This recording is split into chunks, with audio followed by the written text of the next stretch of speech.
اعوذ باللہ من الشیطان الرجیم بسم اللہ الرحمن الرحیم۔ السلام علیکم ناظرین، اللہ پاک سے دعا ہے کہ اللہ پاک آپ پر اپنی رحمتیں، نعمتیں اور برکتیں نازل فرمائے۔ بھائیوں اور بہنوں، سورۃ الرحمن کی ایک آیت کی تسبیح صرف ایک بار کر لو، گھر، دولت، پیسہ، رزق، جادو ٹونا، بندش، تمام مسائل کا فوری حل۔ معزز بھائیوں اور بہنوں، آج ہی سورۃ الرحمن کی بس ایک آیت پڑھ لینا، آج ہی معجزہ خود اپنی آنکھوں سے دیکھ لینا۔ انشاءاللہ پیسہ، دولت، شہرت، گھر میں لڑائی، جادو ٹونے، ہر طرح کے مسئلے کا حل ہو جائے گا انشاءاللہ۔ بے شک یقین نہیں آتا تو آزما کر دیکھ لو۔ محترم ناظرین، آج آپ کی خدمت میں سورۃ الرحمن کی ایک آیت کا عمل لے کر حاضر ہوا ہوں۔ اس ایک آیت کا وظیفہ آپ کی زندگی کی تمام مشکلات کو، تمام پریشانیوں کو دور کر دے گا اور آپ کی ہر حاجت کو انشاءاللہ پورا کر دے گا۔ ناظرین کرام، یہ وظیفہ رزق میں برکت کے لیے بہت ہی مجرب وظیفہ ہے۔ جس بھی مقصد کے لیے آپ اس وظیفے کو کریں گے اور ان کلمات کو پڑھیں گے، انشاءاللہ آپ کا مقصد اللہ کے فضل و کرم سے پورا ہو جائے گا۔ ناظرین کرام، آج ہی سورۃ الرحمن کی یہ ایک آیت کا وظیفہ کر لینا اور آج ہی معجزہ اپنی آنکھوں سے دیکھ لینا۔ انشاءاللہ آپ کی تمام مشکلات، تمام حاجتوں کو پورا کر دیا جائے گا۔ یہ آیت کون سی ہے اور اس کا وظیفہ کیسے کرنا ہے، تمام تر تفصیلات جاننے کے لیے آپ سے گزارش ہے کہ ویڈیو کو بالکل بھی اسکپ مت کیجیے گا اور آخر تک ضرور دیکھیے گا۔ اور ویڈیو شروع کرنے سے پہلے آپ سے درخواست ہے کہ کمنٹ باکس میں اللہ تعالیٰ کے 2 صفاتی نام یا رحمان و یا رحیم ضرور لکھ دیجیے، کیونکہ جب اللہ کو ان 2 طاقتور صفاتی ناموں سے پکارا جاتا ہے تو اللہ کی رحمت جوش میں آ جاتی ہے، پھر اللہ سے جو کچھ مانگا جائے اللہ عطا فرما دیتا ہے۔ ناظرین گرامی، احادیث مبارکہ کا مطالعہ کرنے سے پتہ چلتا ہے کہ بظاہر چھوٹی چھوٹی نیکیوں پر بڑے بڑے ثوابوں کی بشارت ہے۔ اسی طرح کئی ایسے اعمال بھی ارشاد فرمائے گئے کہ جن کا ثواب تو ہے ہی، ساتھ میں رزق میں وسعت، برکت اور کشادگی بھی ملتی ہے۔ اسی طرح قرآن پاک کی ایک پیاری سی سورت ہے، اگر اس سورت کی ایک آیت بتائے گئے طریقے کے مطابق پڑھیں تو اللہ کے فضل و کرم سے آپ کو دولت اور رزق کی فراوانی ملے گی، یعنی کہ اللہ پاک آپ کے لیے ایسے اسباب پیدا کر دے گا کہ آپ کے پیسے کے متعلق ہر پریشانی دور ہو جائے گی اور انشاءاللہ آپ کی ہر خواہش پوری ہو جائے گی۔ اس آیت کے کمالات دیکھ کر آپ لوگ خود حیران رہ جائیں گے، غیب سے دولت والے ہاتھ آپ کے پاس آ جائیں گے۔ محترم ناظرین، آج سب کام چھوڑ کر بس یہ ایک آیت پڑھ لینا۔ جس ترتیب سے یہ عمل بتاؤں گا آپ نے بالکل اسی طریقے سے یہ وظیفہ پڑھنا ہے۔ انتہائی مجرب اور طاقتور وظیفہ ہے۔ نسلوں کو بٹھا کر اگر کھلانا چاہتے ہو، کروڑوں روپے کی برسات ہو جائے، پیسہ ہی پیسہ آ جائے، آپ گنتے گنتے تھک جاؤ لیکن پیسہ ختم نہ ہو۔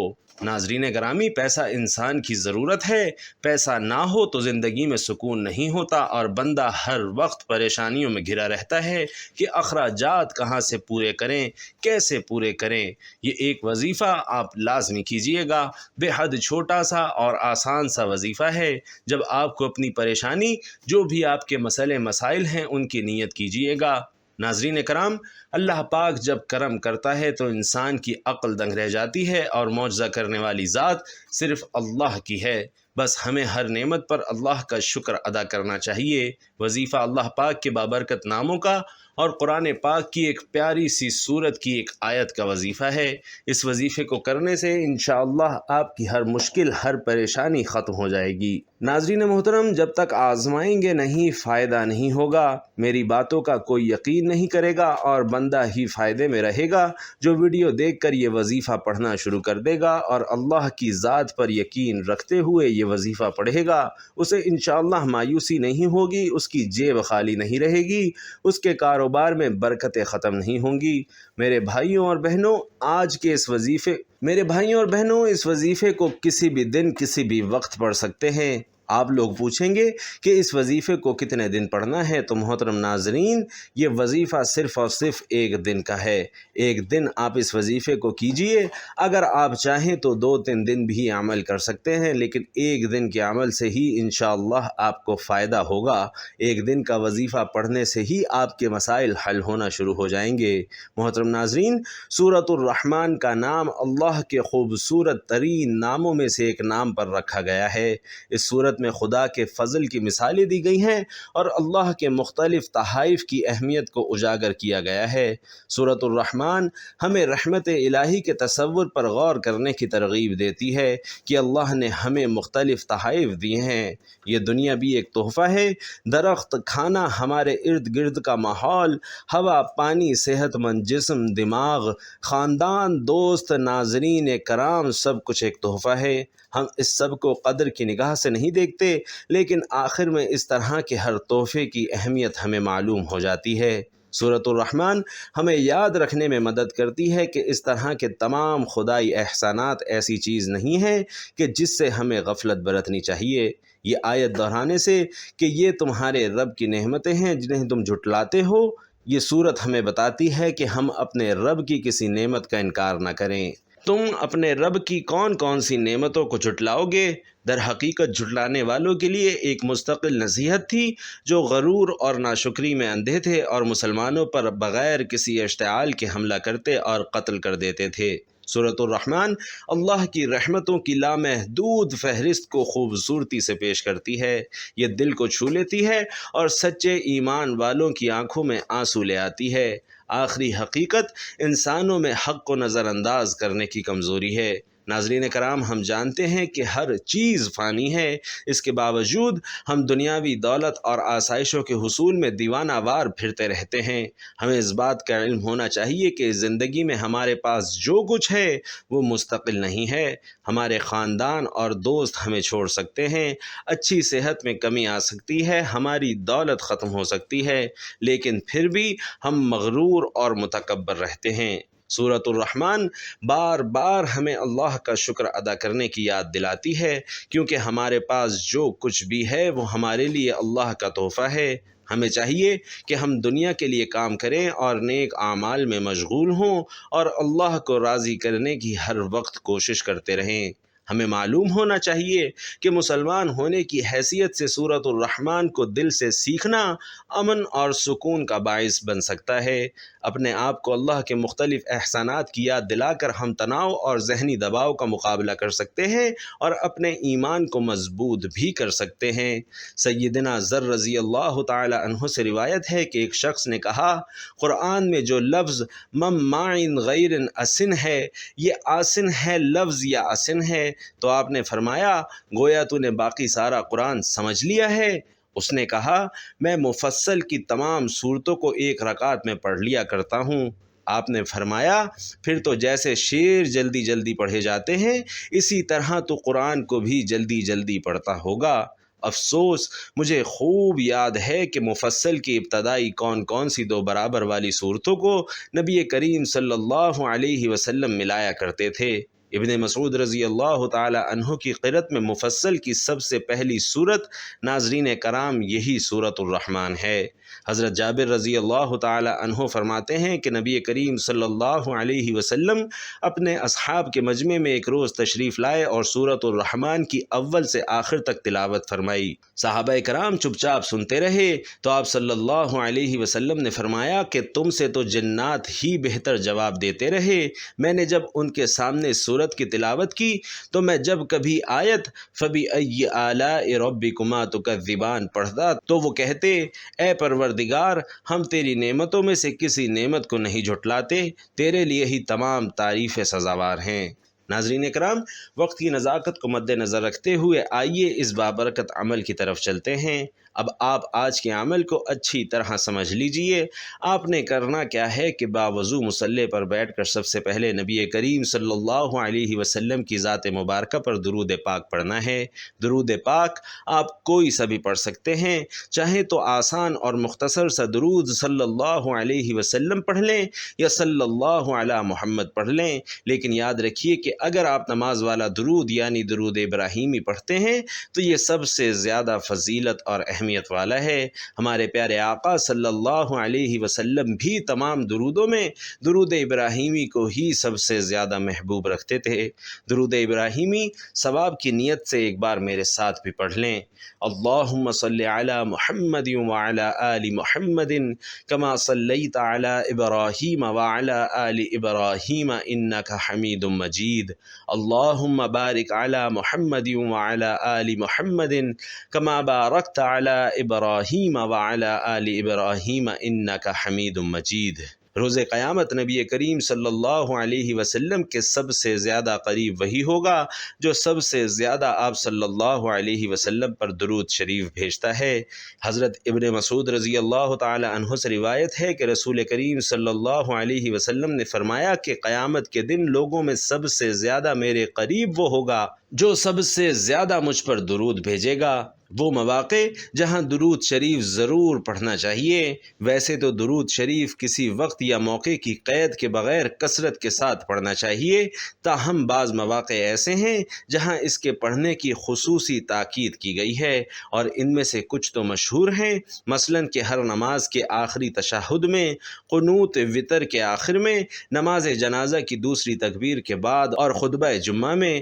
ان کے علاوہ مزید کچھ مواقع یہ ہیں۔ حضرت فضالہ بن عبید رضی اللہ تعالی عنہ بیان کرتے ہیں کہ نبی کریم صلی اللہ علیہ وسلم نے ایک شخص کو نماز میں دعا کرتے ہوئے سنا۔ اس نے آپ صلی اللہ علیہ وسلم پر درود نہیں بھیجا تھا، چنانچہ آپ صلی اللہ علیہ وسلم نے فرمایا کہ اس نے جلد بازی کی ہے۔ پھر آپ صلی اللہ علیہ وسلم نے اسے بلایا اور فرمایا کہ تم میں سے کوئی شخص جب نماز پڑھ لے تو سب سے پہلے اللہ کی تعریف و ثنا بیان کرے، پھر نبی کریم صلی اللہ علیہ وسلم پر درود بھیجے، اس کے بعد جو چاہے اللہ سے مانگے۔ اور حضرت عمر بن خطاب رضی اللہ تعالی عنہ فرماتے ہیں کہ بے شک دعا آسمان اور زمین کے درمیان رکی رہتی ہے اور کوئی چیز دعا میں سے اوپر نہیں جاتی یہاں تک کہ آپ صلی اللہ علیہ وسلم پر درود نہ بھیجیں۔ جب نبی کریم صلی اللہ علیہ وسلم کا ذکر کیا جائے تو ذکر کرنے اور سننے والے دونوں کو آپ صلی اللہ علیہ وسلم پر درود بھیجنا چاہیے۔ نبی کریم صلی اللہ علیہ وسلم کا فرمان عالی شان ہے کہ اس آدمی کی ناک خاک میں ملے جس کے پاس میرا ذکر کیا گیا اور اس نے مجھ پر درود نہ بھیجا۔ نیز ارشاد فرمایا کہ بخیل ہے وہ جس کے پاس میرا ذکر کیا جائے اور وہ مجھ پر درود نہ بھیجے۔ ناظرین گرامی، ارشاد نبوی صلی اللہ علیہ وسلم ہے کہ جب تم مؤذن کو سنو تو تم بھی اسی طرح کہو جیسے وہ کہے، پھر مجھ پر درود بھیجو، کیونکہ جو شخص مجھ پر ایک مرتبہ درود بھیجتا ہے اللہ اس پر 10 رحمتیں بھیجتا ہے یا 10 مرتبہ اس کی تعریف کرتا ہے۔ ناظرین گرامی، درود پاک پڑھنے کے بعد آپ نے سب سے پہلے اپنے مقصد کی نیت کرنی ہے۔ آپ نیا گھر چاہتے ہیں، گھر مانگ لیجئے، گاڑی چاہتے ہیں، گاڑی مانگ لیجئے، آپ کو کوئی بڑی رقم درکار ہے وہ مانگ لیجئے، اپنی بیٹی یا بیٹے کا کہیں اچھی جگہ رشتہ کرنا چاہتے ہیں تو اس چیز کی نیت کر لیجئے۔ آپ کی اولاد نافرمان ہے اور آپ اپنی اولاد کو تابع کرنا چاہتے ہیں، شوہر نافرمان ہے، آپ کی بات نہیں مانتا تو اس مقصد کے لیے پڑھ لیجئے، یا آپ اس طرح کریں کہ ساری اکٹھی حاجات کی نیت کر لیں۔ الغرض آپ کا جو بھی مقصد ہے، جو بھی حاجت ہے، اس کی نیت کیجئے اور اس کے بعد ایک بار تعوذ اور ایک بار تسمیہ پڑھیے، یعنی ایک بار اعوذ باللہ من الشیطان الرجیم بسم اللہ الرحمن الرحیم پڑھ کر وظیفے کا آغاز کر دیجئے۔ اور سب سے پہلے نمبر پر ناظرین کرام آپ نے جو وظیفہ پڑھنا ہے وہ وظیفہ ہے حسبنا اللہ و نعم الوکیل۔ یہ وظیفہ آپ نے کیسے اور کتنی تعداد میں پڑھنا ہے توجہ کیجئے گا۔ آپ حسبنا اللہ و نعم الوکیل ایک مرتبہ پڑھیں گے تو یہ ایک بار شمار ہوگا۔ اس طرح سے حسبنا اللہ و نعم الوکیل دائیں ہاتھ کی انگلیوں پر یا تسبیح کے دانوں پر صرف 11 بار پڑھیں گے۔ جب 11 بار آپ حسبنا اللہ و نعم الوکیل پڑھ لیں تو اس کے بعد آپ نے دوسرے نمبر پر جو وظیفہ پڑھنا ہے ناظرین گرامی وہ وظیفہ ہے یا رزاقو کا، اور یہ وظیفہ بھی آپ نے دائیں ہاتھ کی انگلیوں پر یا تسبیح کے دانوں پر صرف 11 بار پڑھنا ہے۔ جب 11 بار آپ یا رزاقو کا وظیفہ پڑھ لیں تو اب آپ نے تیسرے نمبر پر کون سا وظیفہ پڑھنا ہے، یہ سب سے خاص بات بتانے لگا ہوں، اسے دھیان سے سمجھ لیجئے گا۔ ناظرین، اب آپ نے تیسرے نمبر پر سورۃ الکوثر پڑھنی ہے۔ انا اعطیناک الکوثر فصل لربک وانحر ان شانئک ھو الابتر۔ سورۃ الکوثر قرآن پاک کی سب سے چھوٹی سورت ہے اور اس سورت کو دولت والی سورت بھی کہا جاتا ہے۔ ناظرین گرامی، اس کے فوائد بہت زیادہ ہیں۔ سورۃ الکوثر کو آپ نے تیسرے نمبر پر صرف 3 بار پڑھنا ہے، اور اس کے بعد جو سب سے خاص وظیفہ ہے آپ نے وہ پڑھنا ہے، اور وہ وظیفہ سورۃ الرحمن کی آیت فَبِأَيِّ آلَاءِ رَبِّكُمَا تُكَذِّبَانِ کا ہے۔ اس آیت میں اللہ تعالیٰ ارشاد فرما رہے ہیں کہ تم اپنے پروردگار کی کون کون سی نعمتوں کو جھٹلاؤ گے۔ ناظرین کرام، چوتھے نمبر پر آپ نے اس آیت مبارکہ کو کتنی بار پڑھنا ہے یہ سمجھ لیجئے گا۔ فَبِأَيِّ آلَاءِ رَبِّكُمَا تُكَذِّبَانِ آپ یوں پڑھیں گے تو یہ 1 بار شمار ہوگا۔ اسی طرح آپ اس آیت مبارکہ کو دائیں ہاتھ کی انگلیوں پر یا تسبیح کے دانوں پر 100 مرتبہ پڑھیں گے، یعنی ایک مکمل تسبیح 100 دانوں کی آپ نے فَبِأَيِّ آلَاءِ رَبِّكُمَا تُكَذِّبَانِ کی پڑھنی ہے۔ جب آپ یہ سارے اعمال بتائے گئے طریقے کے مطابق پڑھ لیں تو اس کے بعد آپ نے وہی درود پاک 1 بار پڑھنا ہے جو عمل کے شروع میں پڑھا تھا۔ اب آپ کا عمل مکمل ہو گیا۔ عمل کی ترتیب سمجھ لیجئے کہ سب سے پہلے باوضو مصلی پر بیٹھ کر آپ نے 1 بار نبی کریم صلی اللہ علیہ وسلم کی ذات مبارکہ پر درود پاک پڑھنا ہے، اور درود پاک پڑھنے کے بعد آپ نے اعوذ باللہ من الشیطان الرجیم بسم اللہ الرحمن الرحیم پڑھ کر سب سے پہلے نمبر پر حسبنا اللہ ونعم الوکیل 11 بار پڑھنا ہے، پھر دوسرے نمبر پر یا رزاقو 11 بار پڑھنا ہے، پھر تیسرے نمبر پر سورۃ الکوثر 3 بار پڑھنی ہے، اور پھر آخری اور چوتھے نمبر پر قرآن پاک کی آیت مبارکہ فَبِأَيِّ آلَاءِ رَبِّكُمَا تُكَذِّبَانِ 100 بار پڑھنی ہے، اور پھر آخر میں وہی درود پاک پڑھنا ہے جو آپ نے عمل کے شروع میں پڑھا تھا۔ یہ عمل کرنے کے بعد ناظرین کرام، آپ نے رو رو کر گڑ گڑا کر اللہ سے دعا مانگنی ہے، اور اپنی ساری مشکلات، ساری حاجات اللہ کو بتانی ہیں، اور ان تمام حاجات کو آپ نے اللہ سے پورا کروانا ہے، اور ساری امت مسلمہ کے لیے آپ نے دعا کرنی ہے۔ ناظرین کرام، اس عمل کی برکت سے انشاءاللہ آپ کی تمام پریشانیاں دور ہو جائیں گی اور تمام حاجات پوری ہو جائیں گی۔ یہ وظیفہ آپ کو باوضو حالت میں کرنا ہے۔ انشاءاللہ یہ وظیفہ آپ کی مشکلات کو جڑ سے ختم کر دے گا اور آپ کے رزق میں بے پناہ اضافہ کرے گا۔ حضرت ابن عباس رضی اللہ تعالی عنہ نے نبی کریم صلی اللہ علیہ وسلم سے ظاہری اور باطنی نعمتوں کے متعلق سوال کیا تو آپ صلی اللہ علیہ وسلم نے فرمایا کہ ظاہری نعمت اسلام ہے، اور باطنی نعمت یہ ہے کہ اللہ سبحانہ و تعالی نے تمہارے بد اعمالوں پر پردہ رکھا ہوا ہے۔ ظاہری نعمت صحت، تندرستی اور انسان کے احسن اخلاق ہے، اور باطنی نعمت معرفت اور عقل ہے۔ ظاہری نعمت وہ ہے جو آنکھوں سے نظر آتی ہے، مثلا انسان کا مال، منصب، مرتبہ، اس کا حسن و جمال اور عبادت اور اطاعت کی توفیق، اور باطنی نعمت انسان کے دل و دماغ میں اللہ تعالیٰ کا علم، اس پر حسن یقین اور اللہ تعالیٰ کے بندوں سے مصائب اور آفات کو دور کرنا ہے۔ ناظرین گرامی، سورۃ الرحمن میں فَبِأَيِّ آلَاءِ رَبِّكُمَا تُكَذِّبَانِ 31 بار ذکر فرمایا ہے، اور بار بار اس آیت کو ذکر کرنے کا فائدہ اس آیت کے معنی کو ذہنوں میں راسخ کرنا ہے اور اس کی اہمیت کو اجاگر کرنا ہے، کیونکہ جو چیز جتنی اہم ہوتی ہے اس کا ذکر بار بار کر کے اس کی تاکید کی جاتی ہے، اور جس چیز کے ذکر میں لذت ہو اس کا ذکر بھی بار بار کیا جاتا ہے، اور رب کی نعمتوں کے ذکر سے مسلمانوں کو لذت حاصل ہوتی ہے، اس لیے اس کا بار بار ذکر فرمایا گیا۔ باقی رہا یہ سوال کہ یہ آیت 31 بار ہی کیوں ذکر فرمائی گئی، اس سے کم یا زیادہ بار کیوں نہیں ذکر فرمائی؟ تو ناظرین، یہ تعداد تو ایسی ہی ہے، اس لیے اس خاص تعداد کی حکمت اور اس کے فائدے کو جاننے کے لیے زیادہ سر کھپانے کی ضرورت نہیں۔ جیسے قرآن مجید کی 114 صورتیں ہیں، اس سے کم یا زیادہ کیوں نہیں؟ اس کی توجیہ دماغ لڑانے اور دور دراز کی مناسبتوں اور توجیہات کو تلاش کرنے کی ضرورت نہیں۔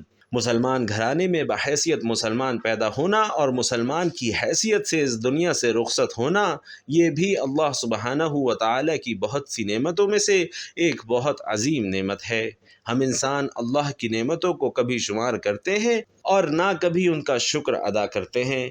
ہماری زندگی کا سفر آذان کی آواز سے ایک مسلم گھرانے میں شروع ہوا اور نماز جنازہ پر ختم ہو جائے گا۔ ناظرین گرامی، یہ بھی تو ممکن تھا کہ ہم کسی ہندو یا کسی اور مذہب سے تعلق رکھنے والے گھرانے میں پیدا کر دیے جاتے اور پھر اسلام کی تلاش کر کے اس میں داخل ہوتے، مگر میرے رب نے ہمیں یہ اضافی نعمت دی ہے۔ اگر ہم اللہ کی اس نعمت کے شکر میں مصروف ہو جائیں کہ اس نے ہمیں بحیثیت مسلمان پیدا کیا اور بحیثیت مسلمان ہی ہماری انشاءاللہ موت متوقع ہے، تو شاید عمر بیت جائے مگر شکر کا حق ادا نہ ہو۔ اللہ پاک سے دعا ہے کہ نیکی کی بات کو سننے سمجھنے کی توفیق آپ کو اور مجھے عطا فرمائے۔ جو مانگ سکے وہ عطا فرمائے، جو نہیں مانگ سکے وہ بن مانگے عطا فرمائے۔ آمین یا رب العالمین۔ ناظرین گرامی، آخر میں آپ سے درخواست ہے کہ اللہ تعالیٰ کے دو طاقتور صفاتی نام یا رحمان یا رحیم کمنٹ باکس میں ضرور لکھ دیجئے گا۔ اللہ تعالیٰ ہم سب کا حامی و ناصر ہو، آمین۔ السلام علیکم ورحمۃ اللہ۔